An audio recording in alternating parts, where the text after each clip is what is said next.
Hi everyone, my name is Louis from the PS ATAM team. I wanted to do a quick demo today on configuring ospfv3 with ipv6. So I set up a quick lab where I have two gateways, firewall 1, firewall 2. They're connected via eth0, and I have already configured the ipv4 addresses. So what we're going to be doing today is that we're going to be configuring the ipv6 addresses. These two are in the same network, one for firewall 1, 2 for firewall 2. And each firewall has eth1 network that we're going to be advertising via OSPF. So the first thing that we're going to be doing is that we're going to be configuring, turning on support for ipv6, and then we're going to go ahead and configure the interfaces, and lastly configure OSPF and verify that we can get to the routes to these networks via OSPF. So I have the two firewalls here. So let's go ahead and get started.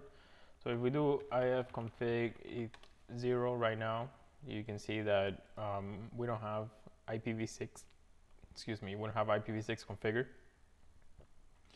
And if we go to the clish and show configuration ipv6 state, it's gonna say ipv6 state off. So we're gonna go ahead and turn that on. And after you turn it on, you have to reboot the gateway. So we're going to save config and reboot. Now we're gonna go ahead and do the same thing on firewall 2. So as you can see, no ipv6 configured. Go to clish. I'm gonna go ahead and paste the command here. Reboot, yes. Actually, I did not save the config. Let me go ahead and pause the video and do that when the gateway comes back up. Okay, so now that the gateways are back online, we're gonna go ahead and just check real quick that ipv6 is enabled. So to do that, we'll go to clish, show ipv6 state, and we can see that it's enabled. So the next thing that we're gonna do is that we're gonna go ahead and configure the interfaces on the gateways with ipv6. So I have the commands already here pre-configured. So on E0 we're gonna put a unique global ipv6 address, and on ETH1 we're gonna go ahead and put an ipv6 unique local address. So once we do that, we're gonna go ahead and verify the ipv6 addresses, and as you can see here, we have our ipv4 address, and then we have two for ipv6. This FE80 is the link local. You can see the scope here, it says link. That's a link local address. So OSPF is gonna use this ipv6 address to communicate and to establish the neighboring peers. So whenever you're creating the firewall rule, you have to make sure that you allow FE80/64 network, allow that access to the OSPF service, and an OSPF is going to come up. If you allow this address or this network, it will not work. So we're going to go ahead and configure ipv6 also on the next gateway. So we're going to do clish. Have the commands already here configured.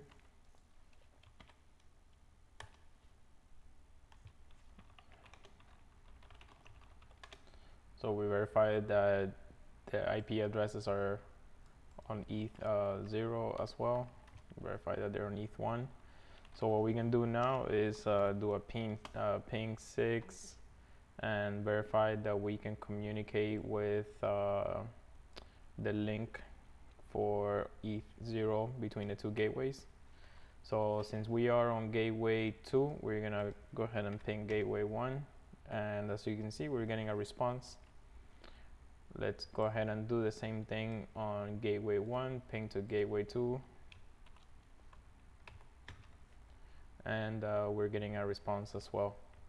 So now what we're going to be doing is we're going to be configuring OSPF.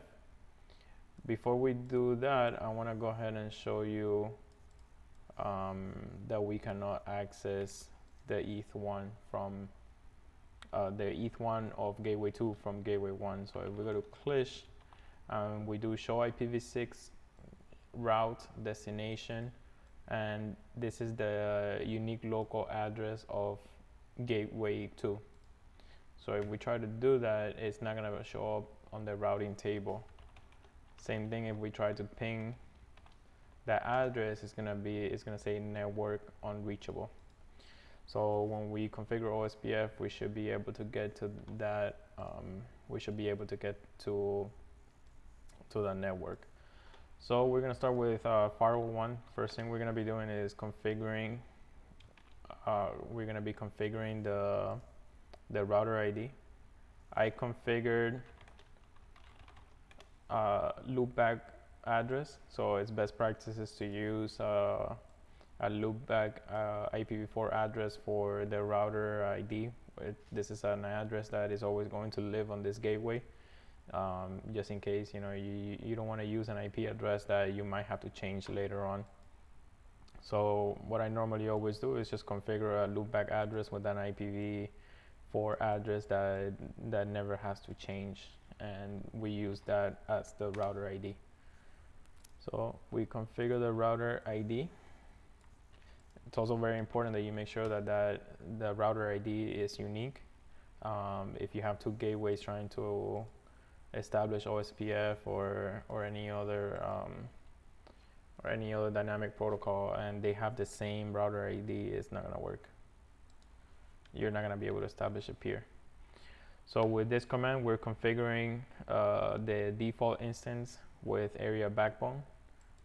This configuration comes already configured sometimes, or most of the times on the gateways, but I still configure it just in case.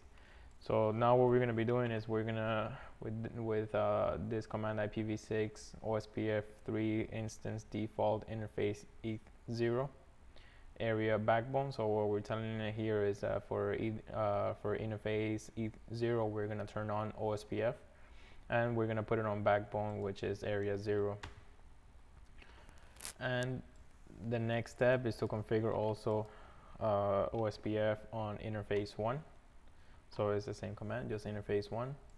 And what I'm going to configure here is ETH1 to be a passive interface, since we just want to advertise that route. But when you turn on passive on an interface, you're not sending the hello packet, so you're preventing that interface from establishing OSPF peers with any other gateway that might be connected on that same network. So we're just going to establish a peer with ETH0, and on ETH1 we're going to advertise the route, but it's going to be passive.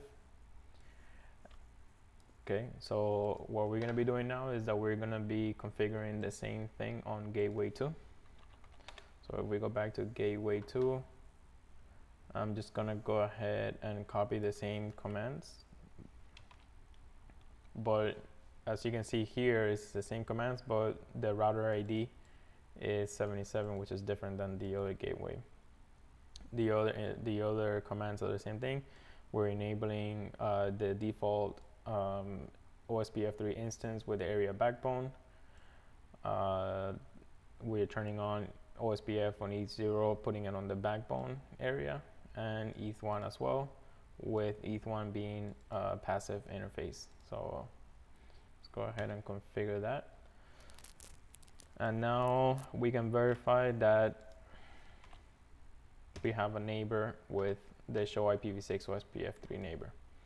So right now we don't have any neighbors, and the reason why we don't have any neighbors is because we have to configure firewall rules to allow OSPF3. We have to allow the link local addresses to accept and receive packets, the hello packets from the neighbors, and allow the gateway to also send those hello packets as well. So we're going to jump over to the management server.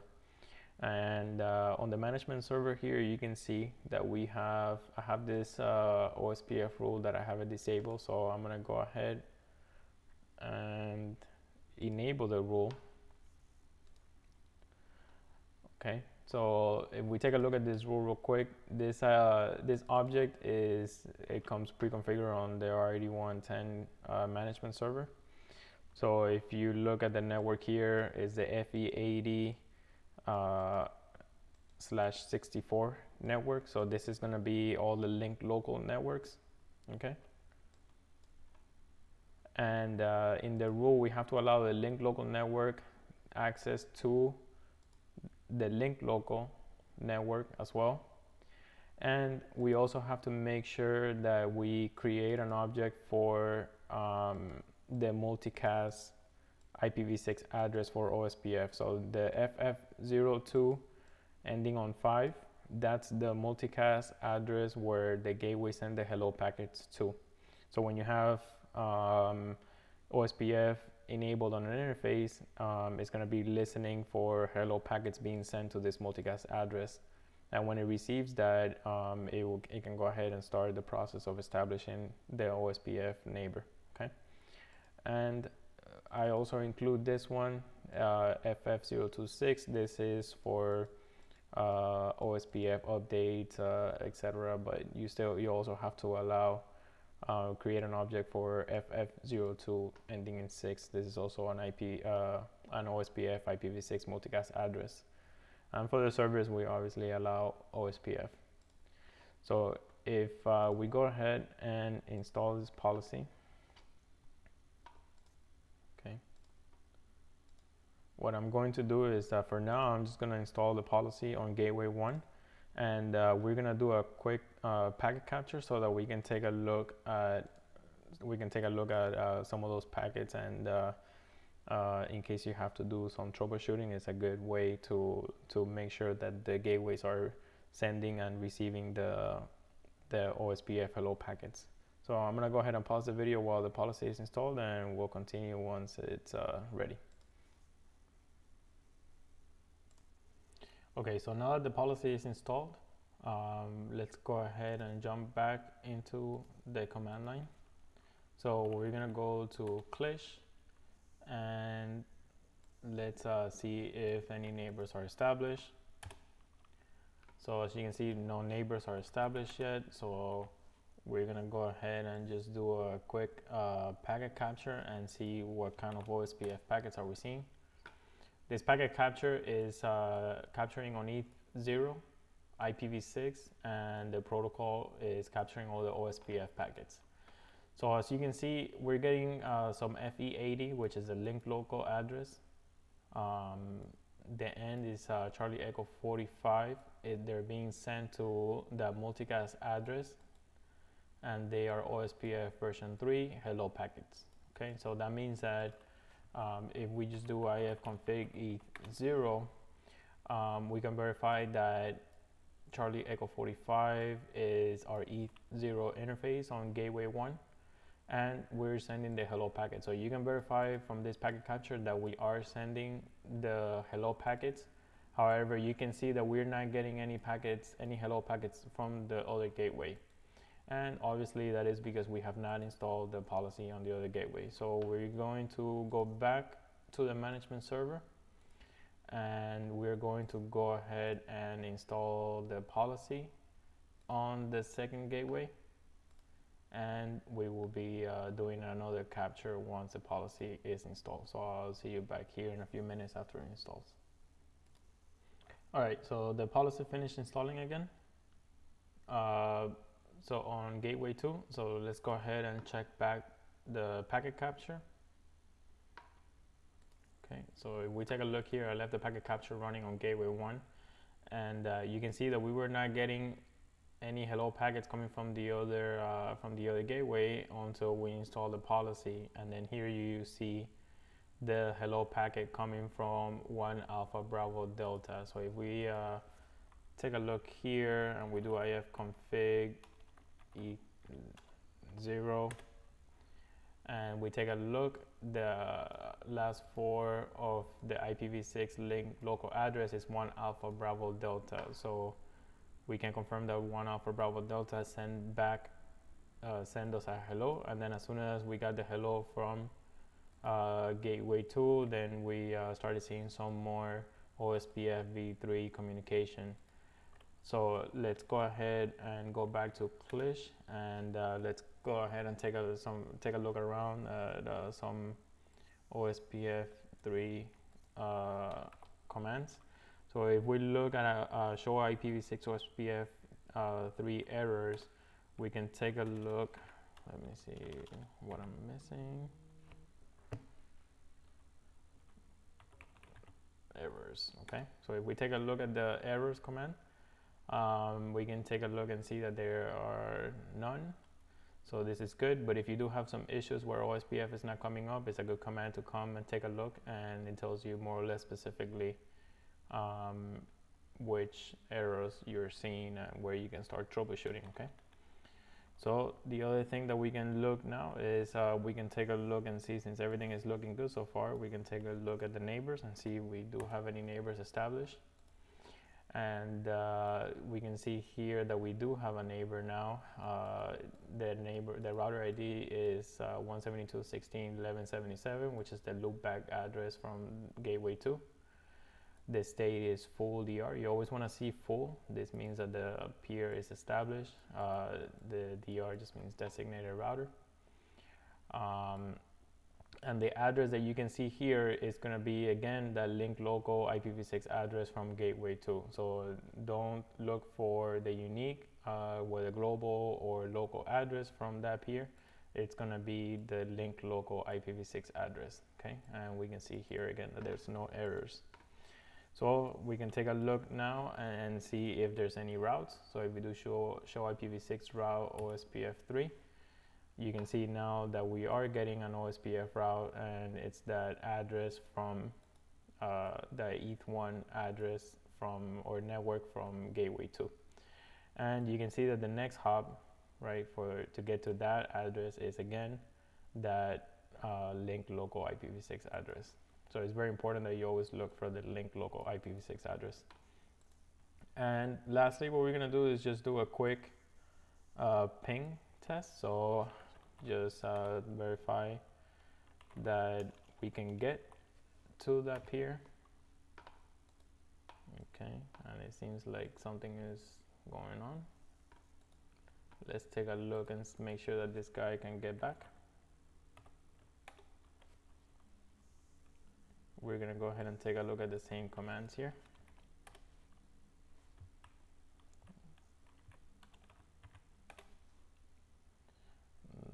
Okay, doesn't look like there's any errors.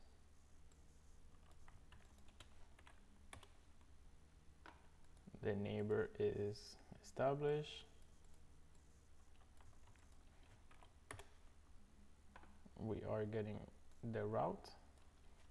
So let's see if maybe I just copied the address incorrectly.